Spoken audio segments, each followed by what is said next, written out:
Greeny, I'm going to shove it. And it's not because I don't think these two guys aren't as talented enough to be in the top 10. Ashton Jeanty, we know, is going to be a first-round pick along with Amari and Hampton. I just think the quarterbacks are going to push the running backs down because we know Cam Ward, at least I think Cam Ward is going to go number one.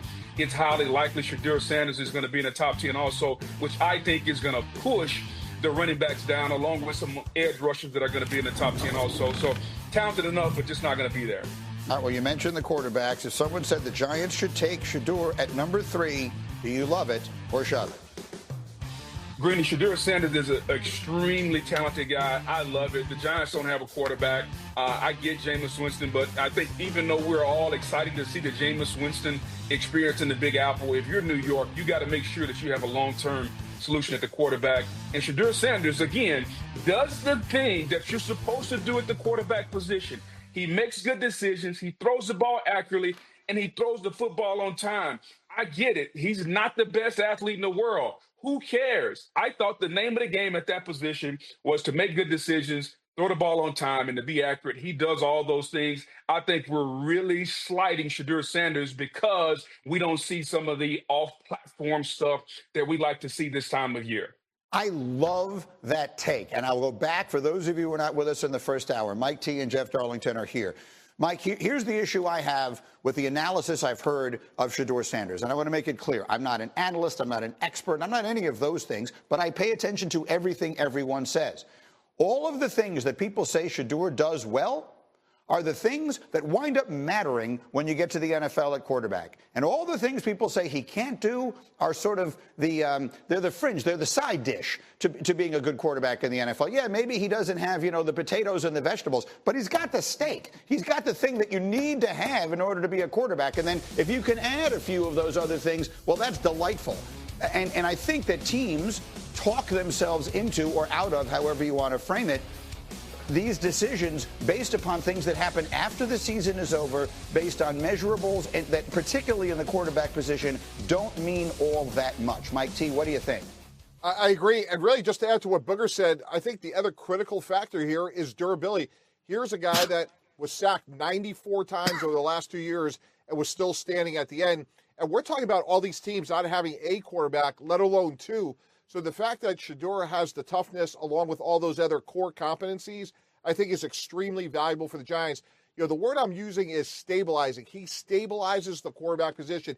He may not have that ultimate high ceiling that some of these other quarterbacks have, but he allows you to drive to the stadium every week with a meaningful chance to win, something the Giants haven't had in several years. Talk to me, Jeff. I expect the Giants to continue to fill out their quarterback room with another veteran in addition to Jameis Winston. We should be clear, Jameis Winston was signed for less money than the Giants gave Drew Lock or Tyrod Taylor. He is a backup option. So he's not really the bridge. Like if they're going to get a bridge to a rookie, that isn't even what you As I understand it, they are not done yet. Could Jameis Winston show up to training camp and earn that job? Sure. Absolutely, certainly. But I do expect them to add more players. The question is, between now and the draft, will they add a veteran that allows them flexibility at that third spot? Or come draft time, will they have all their eggs in the basket of whatever quarterback they can pick? And if that's the case, perhaps Shedeur Sanders is that choice. That's the other thing that bothers me about the conversation around this, Boog, and you and I do the draft together. And so,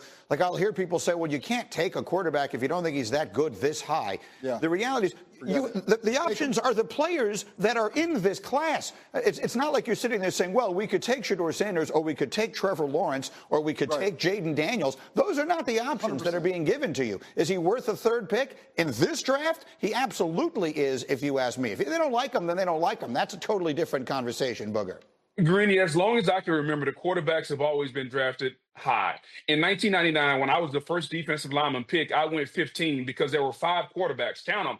5 quarterbacks that went in the top 14 picks. So they've always pushed every other position down because it's the most vital position in sports. You got to have one. And I get it. From a talent standpoint, he may not be ranked in the top 3 on everybody's big board. From a talent standpoint, he may not be as talented as Abdul Carter or Michael Williams or Jalen Walker. But here's the thing about it. If you don't have a quarterback, you got nothing at all. And that's why the quarterbacks are always going to go high. And again, He does the thing that we need to see done, which is throw the football accurately. Remember Trey Lance? We drafted Trey Lance number 3 overall because of the athlete, the physical specimen. Look where he is right now.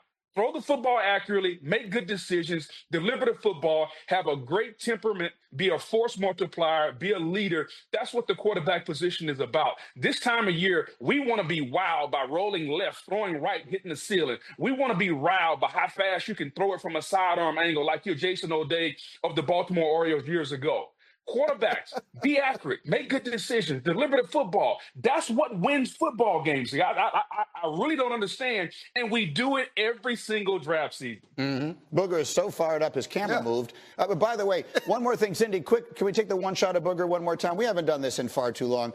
Booger, can you just the one shot on Booger? Just give us the hand, if you would. Give us my favorite picture there. There you go. That's the best. He is the only man in the world who can hail a cab in both directions at the same time. If he ever needs one. I've said it before. And guess what, Greeny? It's why I'm a better partner than you, because I have stabilizing hands and stabilizing fingers because they point different directions. That's what true. they do. He's such a good putter. He once putted a ball 80 yards off a green. I was standing right there when it happened. We'll talk about that another time. All right, coming up. Here we go. Are you ready? Yes. Besides Tiger Woods, so other than Tiger Woods, who is the youngest player ever to win the Masters? So I was thinking about this. If Hembo were here, I feel like he'd be trying to trick me and get cute and say someone like Seve or some like old school player. I'm not going to get cute. I'm going to say Jordan Spieth. I think he was like 21 when he won it. It's got to be Jordan Spieth. Jordan Spieth was 5 months older than Tiger was when he won. That is the correct answer. And not only that, but Seve was next. Seve Ballesteros was 23 years old when he won in 1980. That's whose record Tiger broke. That's funny, because I thought maybe it was Seve, but I didn't know well enough. I knew he was young. I was going to be so disappointed in you, Darlington, if you didn't get that. I was going to be so disappointed. I was going to be so disappointed if Darlington didn't get that. Yeah, I had to. I actually felt a lot of pressure, by the way, to be honest. More pressure than a football question. Jack Nicklaus is next, Byron Nelson, Gary Player, and then Scotty Scheffler in 2022. Okay, well done. And speaking of golf, we have the action tonight. It's Atlanta and New York in the second match of the best of 3 TGL finals. Coverage begins at 7 Eastern on ESPN. If we need a... Xin chào tất cả mọi người đã quay trở lại với kênh của mình. Ngày hôm nay mình sẽ tiếp tục hướng dẫn các bạn làm vòng. Vòng hôm nay của mình sẽ có tiêu đề là tham quan. Mọi người, hôm nay vòng của mình sẽ có tiêu đề là lịch sử. Bây giờ mình sẽ bắt đầu làm. Đánh mất hết của ta.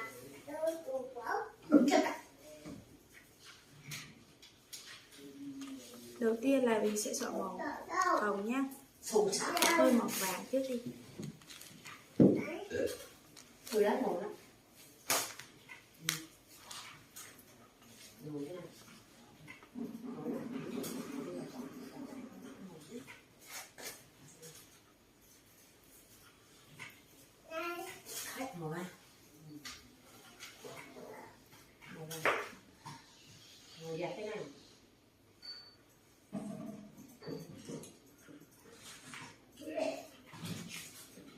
Chân đẹp nữa, chân còn lại, chân đẹp nào, cái này đi, tay lên, đứng lên, đứng đây, lên bắt lên chân quay lên,